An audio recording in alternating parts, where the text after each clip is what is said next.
Perfection is clearly a very positive word, representing flawlessness and excellence. However, perfectionism is often viewed negatively. Why is that? Perfectionists constantly pursue flawless quality.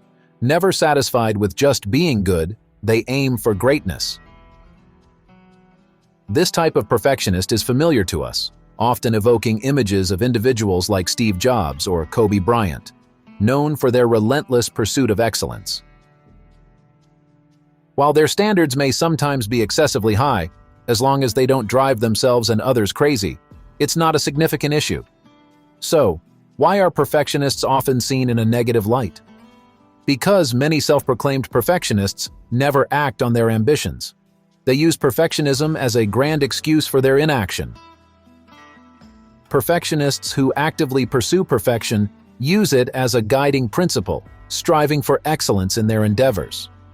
On the other hand, perfectionists who hesitate to act use perfection as a shield to protect themselves, masking their avoidance and procrastination.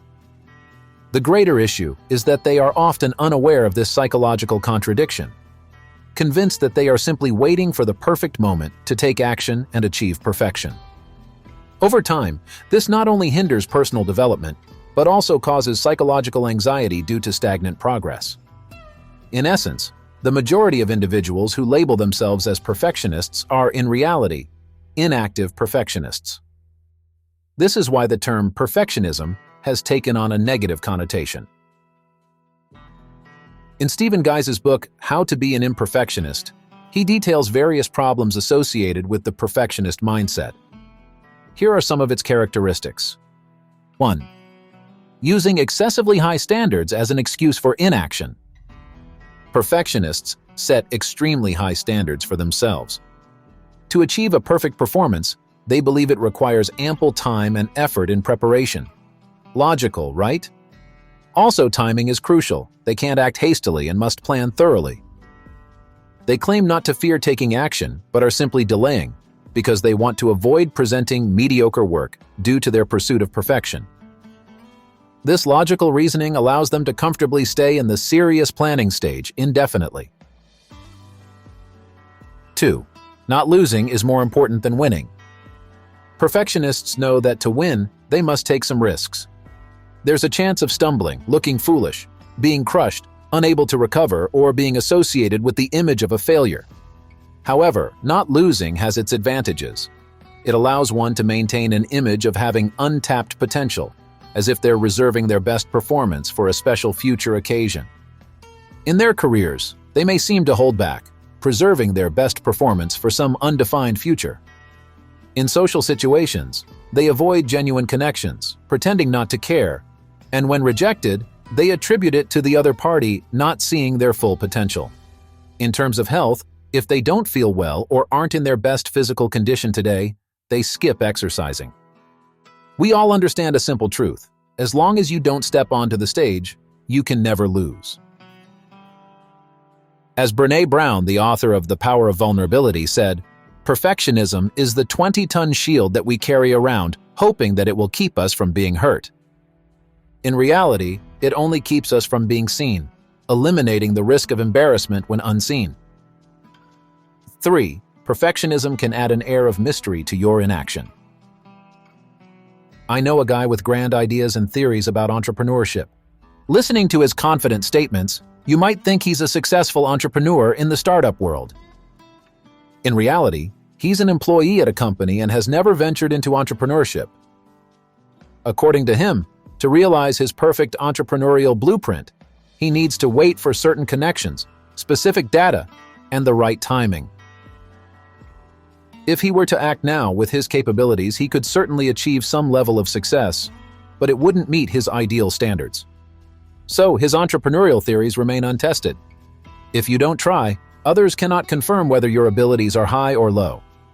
Your perfect myth remains unchallenged or overturned. The perfectionist protects their confidence and image from being shattered. So, is the assumption commonly held by perfectionists that everything must be perfect to succeed reasonable? It's easy for us to harbor the misconception that the most outstanding and flawless will ultimately triumph in competition. In reality, this notion doesn't apply to nature or the economic market. In nature, the ultimate winner isn't necessarily the strongest or most perfect organism, but the one most adaptable to different situations and environments. In the market, perfect products and successful products often do not equate. Take the Dollar Shave Club story, for example.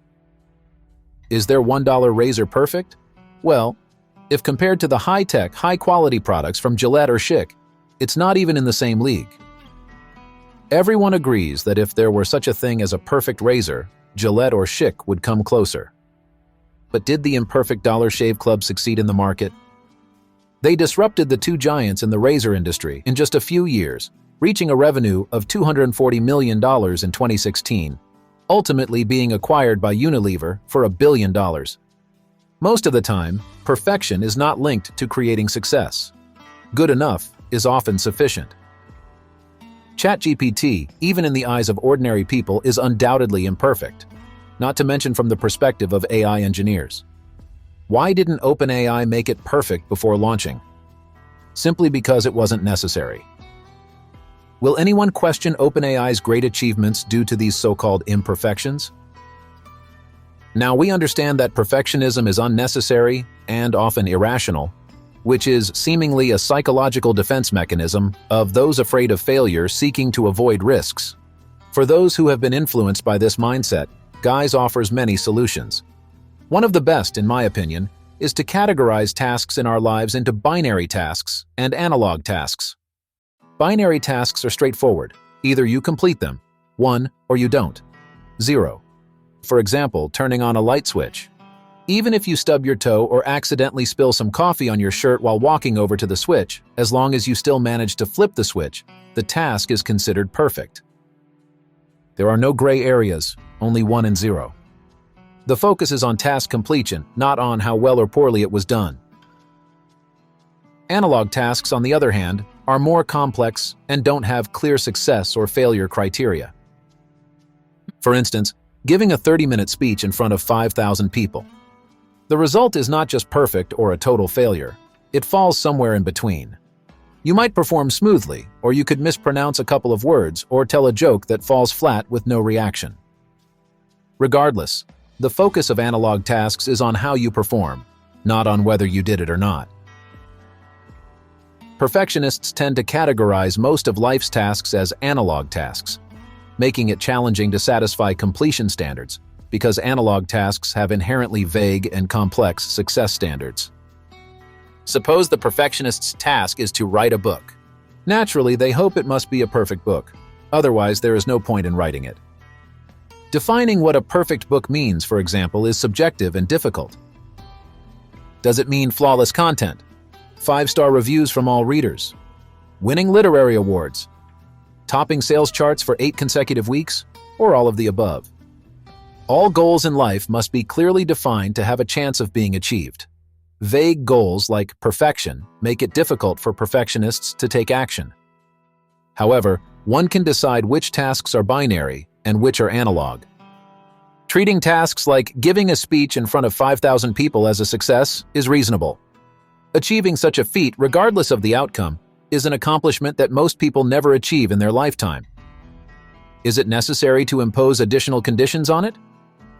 Therefore, by simplifying our goals into binary tasks, we can change our mindset in a simple and rational way. Pressing the switch? 1. Delivering a speech. 1. Doing nothing. 0. It's crucial to emphasize that this is not about denying the pursuit of excellence or advocating mediocrity. Instead, it's about recognizing that perfectionist thinking often has a paralyzing effect on action. Therefore, it's essential to be aware of whether you are in fact an inactive perfectionist. It's time to scan your mind and see if you discover any hidden perfectionist mindset constantly tripping you up, making it difficult for you to take the next step. If you enjoyed this imperfect video, please like and subscribe. Until next time.